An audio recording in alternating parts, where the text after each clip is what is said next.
have lost 70,000 of precious lives of Pakistan, which includes our armed forces, our paramilitary, civilians, school kids.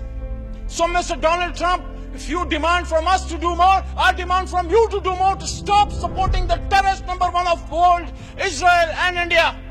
Have you seen on earth?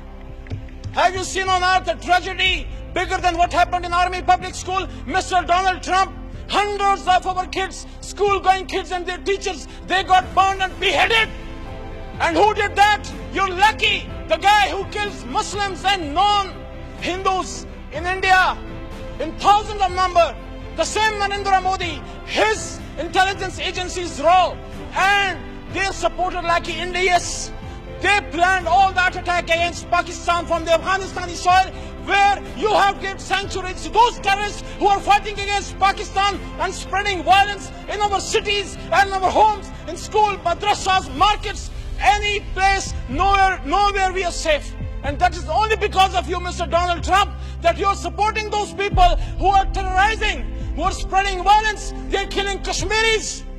They are beheading Kashmiris. They are raping and maiming the Kashmiris. They are blindfolding them.